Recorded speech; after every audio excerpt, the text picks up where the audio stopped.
আকাশসীমা অচল করে দেওয়ার চেষ্টা রুখে দিতে এবার ভারতের বিরুদ্ধে চড়াও পাকিস্তান। ভারতের অপারেশন সিন্দুরের পর পাকিস্তানও শুরু করল অপারেশন বুনিয়ান উন মারসুস। দেশটির স্থানীয় গণমাধ্যমের দাবি, এই অভিযানে পাকিস্তানের ক্ষেপণাস্ত্রের আঘাতে ধ্বংস হয়ে গেছে ভারতের উধামপুর ও পাঠানকোট বিমান ঘাঁটি। পাকিস্তানের প্রতিরক্ষা সূত্র বলছে, হামলা হয়েছে শীরশা এয়ারফিল্ড ও রাজৌরির মিলিটারি ইন্টেলিজেন্স কেন্দ্রে। ধ্বংস করা হয়েছে আদমপুরের S-400 আকাশ প্রতিরক্ষা ব্যবস্থাও।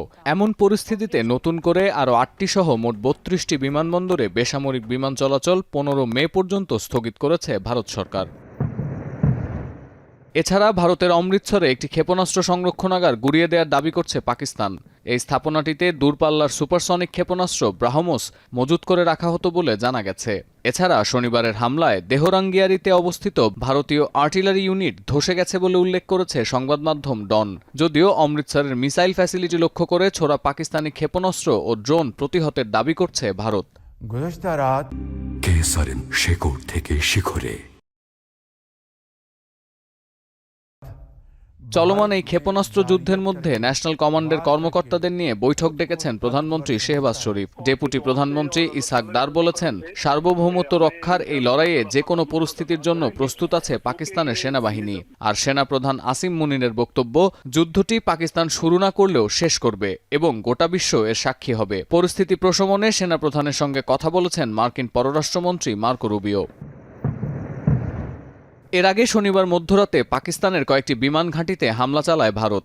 যদিও আন্তঃবাহিনী সংযোগ পরিদপ্তর ISPR দাবি করে, রাওয়ালপিন্ডির নূর খান ঘাঁটিতে ভারত ড্রোন হামলার চেষ্টা করলেও তাদের আঘাত প্রতিহত করা হয়েছে এবং বড় ধরনের ক্ষতিও হয়নি। যদিও বিমান ঘাঁটি থেকে রাজধানী ইসলামাবাদের দূরত্ব মাত্র 10 কিলোমিটার, আর এর খুব কাছেই পাকিস্তানের সেনাবাহিনীর সদর দপ্তর। ফলে হামলার পরপরই গুরুত্বপূর্ণ সেনা কর্মকর্তাদের সরিয়ে নেওয়া হয়। The missile attack by India on the Pakistan Air Force bases. Majority of missiles have been intercepted by the alert air defense system of the Pakistan Armed Forces. The few that have been able to sneak in have not been able to cause any damage to the flying assets of Pakistan Air Force.